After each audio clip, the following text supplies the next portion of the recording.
নমস্কার। আর আপনারা দেখছেন এশিয়ান ট্রাইব নিউজ। যেভাবে কর্মী সমাজরা অনৈতিকভাবে এসটি হওয়ার দাবি জানাচ্ছে, তার বিরুদ্ধে মাঝি পারগানা মহলের ডাকে 40টি সংগঠনের সহযোগিতায় বাঁকুড়া জেলার কাঠজুড়ি ডাঙ্গায় রাঢ় একাডেমি সভাকক্ষে এক বিশাল আদিবাসী কনভেনশন হয়ে গেল 27শে মে। ওই কনভেনশন মঞ্চ থেকে বিভিন্ন সংগঠনের প্রতিনিধিরা কি বললেন এবং আগামী দিনে তারা কেমন কর্মসূচি গ্রহণ করবেন, চলুন তাদের কাছ থেকে জেনে নেই। আমাদের সোজা কথা হচ্ছে, ভারত জাকাত মাঝি পারগানা মহল পশ্চিমবঙ্গ পরত মহলের পক্ষ থেকে কুর্মী মাহাতো যারা আদিবাসী হওয়ার জন্য বা শিডিউল ট্রাইব হওয়ার জন্য অন্যায়ভাবে লড়ছেন, সে অন্যায়ের প্রতিবাদের বিরুদ্ধে আমরা কিভাবে রুখে দাঁড়াবো, তার জন্য আজকে আমরা পশ্চিমবঙ্গের ভারত জাকাত মাঝি পারগানা মহলের পারগানা বাবারা সমস্ত আদিবাসী অরাজনৈতিক সংগঠনগুলোকে আমরা ডেকেছি। তাতে আমরা সিদ্ধান্ত নেব আগামী দিনে আমরা এর বিরুদ্ধে কিভাবে রুখে দাঁড়াবো কিংবা কবে নাগাদ আমরা প্রতিবাদ করতে পারবো। ঘটনা হচ্ছে, এর পরিপ্রেক্ষিতে আমরা এর মাঝে গতকাল দেখলাম যেভাবে অন্যান্য অনেক মন্ত্রী নেতারা ছিলেন, তাদের বাদ দিয়েও আমাদের বেছে বেছে আদিবাসী মন্ত্রীদের উপর, এমএলএদের উপর অত্যাচার নামিয়ে আনা হলো পরিকল্পিতভাবে। এটাতে আমরা খুবই দুঃখিত এবং আমরা এর তীব্র প্রতিবাদ জানাচ্ছি। আমরা আগামী এক সপ্তাহ দেখব সরকার কি করেন, পশ্চিমবঙ্গ সরকার কি পদক্ষেপ নেন, আমরা তা লক্ষ্য করব। তারপরেই আমরা আমাদের সিদ্ধান্ত জানিয়ে দেব। এর বিরুদ্ধে আমরা প্রতিবাদে গর্জে উঠব, এইটুকু বার্তা আপনাদের দিচ্ছি। আমার নাম ধনঞ্জয় সর্দার, ভারতীয় আদিবাসী ভূমি সমাজ কেন্দ্র কমিটির সহ সম্পাদক। আজকে এখানে ভারত জাকাত মাঝি পারগানা মহলের উদ্যোগে সমগ্র আদিবাসী তথা পশ্চিমবঙ্গে বসবাসকারী যে 40টি জাতি গোষ্ঠী আছে তাদেরকে নিয়ে একটা গণকনভেনশন ডাকা হয়েছে এবং সেখানে আমি আদিবাসী ভূমি সমাজের এক প্রতিনিধি হিসাবে এখানে উপস্থিত হতে পারি গর্বিত অনুভব করছি। বর্তমান পরিস্থিতিতে আজকে আমরা যে ব্যাপারটা দেখছি সেটা সত্যই আজকে সমগ্র আদিবাসী সমাজের কাছে একটা বার্নিং ইস্যু। আজকে আমার বলতে দ্বিধা নেই, যেভাবে রাজনৈতিকভাবে বিভিন্ন রাজনৈতিক নেতারা এই যে আদিবাসী ও আদিবাসীদেরকে আদিবাসীকরণের যে চেষ্টা চালানো হচ্ছে, আমি একজন আদিবাসী ভূমি সমাজের একজন ব্যক্তি হিসাবে আশঙ্কিত হচ্ছি। সিআরআই রিপোর্টটাও না হয়, স্বাধীনভাবে যাতে প্রকাশ না হয়, সেটাও যেন মনে হচ্ছে আমার চিন্তার মধ্যে আসছে। তাই আমরা ভাবিত সিআরআই একটা স্বাধীন দপ্তর, আগামী দিনে এই সিআরআই রিপোর্ট সঠিকভাবে পেশ হবে কিনা এ নিয়ে আমার অনেকটা সন্দেহ আছে। তাই আমি ভারতীয় আদিবাসী ভূমি সমাজের পক্ষ থেকে এই প্রেস মিটের মাধ্যমে আমি মাননীয় মুখ্যমন্ত্রীকে আবেদন জানাচ্ছি, উনি আমাদেরকে আশ্বস্ত করুক, 48 ঘন্টার মধ্যে আশ্বস্ত করুক যে এই সিআরআই রিপোর্টের সিআরআই দপ্তরের উপর কোনো হস্তক্ষেপ যেন না হয়, সেটা যেন স্বাধীনভাবে তিনি তার রিপোর্ট পেশ করতে পারেন। আমরা আদিবাসীরা সংবিধানের উপর বিশ্বাস করি, সংবিধান আমাদের কাছে দেবতাতম। সেই সংবিধান রক্ষার ক্ষেত্রে যদি কোনো পক্ষপাত দুষ্ট হয়, তার দায় কিন্তু রাজ্য সরকার থাকবে এবং আগামী দিনে আমরা সমগ্র আদিবাসী সমাজ তার বিরুদ্ধে গর্জে উঠব। রাজ্য সরকার একটা জেনারেল কাস্টকে জোরপূর্বক আদিবাসী স্ট্যাটাস আনিয়ে দেওয়ার জন্য বারবার 3বার না 4বার ওরা পাঠিয়েছেন রেকমেন্ডেশন কেন্দ্র সরকারের কাছে। কিন্তু আদিবাসী বা শিডিউল ট্রাইব হওয়ার জন্য যে রীতি কেন্দ্র সরকার ঠিক করেছেন, সেই রীতি নীতি কোনোটাই তারা কোয়ালিফাই করছে না।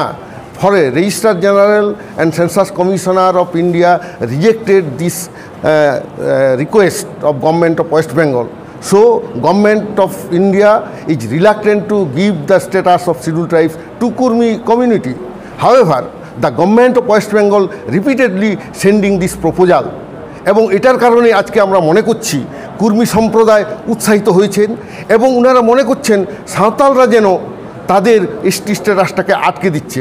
সাঁওতালরা কোনো দিন জাতিবিদ্বেষের আন্দোলনে সামিল হয়নি। আমরা গণতান্ত্রিকভাবে আন্দোলন করে সাঁওতালি ভাষাকে 8 শিডিউল করিয়েছি, এক ফোঁটা রক্তপাত হয়নি। আজকে সারি ধর্মের বিল পাস হয়েছে পশ্চিমবঙ্গ বিধানসভায়, এক ফোঁটা রক্তপাত হয়নি।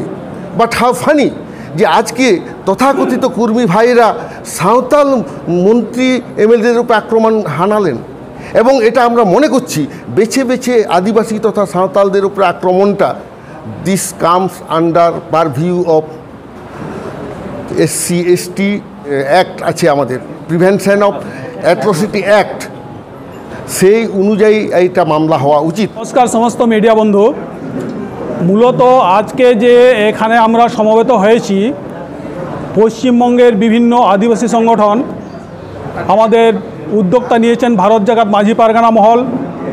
উনার আহ্বানে আমরা বিভিন্ন আদিবাসী সংগঠন, বিভিন্ন কমিউনিটি আদিবাসী সংগঠন আমরা এখানে জড়ো হয়েছি। মূল উদ্দেশ্য আজকে আপনারা দেখেছেন, কয়েক বছর যাবৎ, আজকে 2-3 বছর যাবৎ এখানকার যে কুর্মী সম্প্রদায়, মাহাতো সম্প্রদায় যারা পশ্চিমবাংলার, তারা ST হতে চাইছে, শিডিউল ট্রাইব। এখানকার যে শিডিউল ট্রাইব আছে পশ্চিমবাংলার, এক্সিস্টিং যারা শিডিউল ট্রাইব আছে 40টি কমিউনিটি, তাদের কিন্তু এরা যদি ST হয় তাহলে তারা অত্যন্ত এই বর্তমান যারা এক্সিস্টিং ST আছে তাদের তুলনায় তাদের শিক্ষা দীক্ষা এবং আর্থিক অবস্থা সমস্ত দিক থেকে কিন্তু তারা অনেক উন্নত। এবং CRI রিপোর্টে দেখা গেছে তারা আদিবাসী হওয়ার জন্য যে সমস্ত ক্রাইটেরিয়া আছে সেই ক্রাইটেরিয়া তারা মিট করতে পারছে না। তা সত্ত্বেও তারা এখন এটাকে রাজনীতি করা হচ্ছে, তাদের ভোট ব্যাংক দেখিয়ে, তাদের সংখ্যাধিক্য দেখিয়ে তারা গভর্নমেন্টকে প্রেসার দিচ্ছে যাতে তারা ST বা শিডিউল ট্রাইব হতে পারে। এই ক্ষেত্রে আমরা বর্তমান যারা এখানকার আদিবাসী আছি পশ্চিমবাংলার, আমাদের ক্ষেত্রে এটা একটা বিরাট বড় অভিশাপ। হ্যাঁ, আমরা মেনে নিতাম তারা যদি CRI রিপোর্ট অনুযায়ী তাদের ST হওয়ার জন্য যে সমস্ত ক্রাইটেরিয়া থাকে সেইগুলো যদি ফুলফিল করতো, তাদের আন্দোলন করার দরকার ছিল না, তারা অটোমেটিকে আইনত মাধ্যমে তারা পেয়ে যেত। কিন্তু এখানে পরিষ্কার আমরা দেখছি তাদের সেই ক্রাইটেরিয়া মিট করতে পারছে না। প্রত্যেকটা আদিবাসী এবং আদিবাসী কে আদিবাসী এটার জন্য সংবিধান নির্দিষ্ট নিয়মকানুন আছে। সেই নির্দিষ্ট নিয়মকানুন মাধ্যমেই নির্ধারণ করা হয় কোন জাতি ST হতে পারবে, কোন হতে পারবে না, কে হতে পারবে না। সেই নির্ধারিত যে ক্রাইটেরিয়া আছে সেই ক্রাইটেরিয়া কিন্তু কুর্মী সমাজ, পশ্চিমবাংলার কুর্মী সমাজ এরা ফুলফিল করতে পারছে না। সেই জন্য আমরা এটা তীব্রভাবে প্রতিবাদ করছি। এবং এখানে রাজ্য সরকার এই ভোটের রাজনীতি করছে।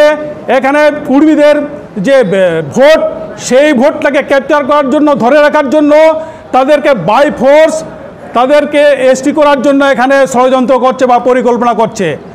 সুতরাং আমরা এটাকে কোনো মতেই আমরা এটাকে মেনে নিতে পারি না। আমরা এর জন্য তীব্র একটা আন্দোলন করব। তার যে বৃহৎ কীভাবে আন্দোলন করবে, কি আমাদের যে সিদ্ধান্ত নিচ্ছি, এবং তার জন্যই আমরা এখানে আজকে অ্যাসেম্বল হয়েছি সমস্ত আদিবাসী সংগঠন। এবং আমরা এইখানে সরকারের বিরুদ্ধে, বা যে সরকার, যে দল আজকে কুর্মীকে ST করার জন্য সুপারিশ করছে, আমরা তাদের বিরুদ্ধে আমরা আন্দোলন করব। এই আন্দোলনটা রূপরেখা তৈরি করার জন্য আজকে একাধিক এখানে আদিবাসী সংগঠন আমরা অ্যাসেম্বলি হয়েছি। এবং এখানে আমাদের যে ভারত জাগাত মাঝি পারগানা মহল, ওনাকে আজকে ধন্যবাদ জানাবো। আজকে বুঝতে পেরে আদিবাসীর যে আজকে সমস্যা তৈরি হয়েছে, আমরা কোনোভাবেই কুর্মীদের তুলনায় ওদের সঙ্গে আমরা পারবো না কম্পিটিশানে, সেটা বড় কথা নয়। বড় ফ্যাক্টর হচ্ছে কুর্মী বেসিক্যালি আদিবাসী নয়। আদিবাসী হওয়ার জন্য যে সাংবিধানিক যে নিয়মকানুনগুলো আছে সেটা তারা পরিপূর্ণ করতে পারছে না। CRI রিপোর্ট একটা পাঠানো হয়েছে রেজিস্ট্রার জেনারেল অফ ইন্ডিয়ার কাছে, সেইখানে CRI রেজিস্টার RGI বলে পাঠিয়েছে, কমেন্ট পাস করেছে যে এই কমেন্টের উপর, এই একটা যেটা রিপোর্টের উপর আপনারা ফার্দার জাস্টিফিকেশান এবং কমেন্ট পাঠান। জাস্টিফিকেশানের কেন প্রয়োজন হবে? কেন জাস্টিফিকেশানের প্রয়োজন হবে? CRI তো একটা রিপোর্ট দিয়েছে, সেই রিপোর্টের ভিত্তিতে RGI যা করার করবে। আবার কেন জাস্টিফিকেশান? জাস্টিফিকেশান মিনস জোর করে ওটাকে CRI রিপোর্টটাকে খণ্ডন করে দেওয়া। এইটা হলো জাস্টিফিকেশান, এবং এটা রাজ্য সরকার করতে যাচ্ছে আমরা বুঝতে পেরেছি। সুতরাং আমরা এটা হতে দেব না। তার যে প্রতিবাদ কীভাবে করব তার আজকে পরিকল্পনা করছি, তার জন্য আমরা আজকে এসে উপস্থিত হয়েছি।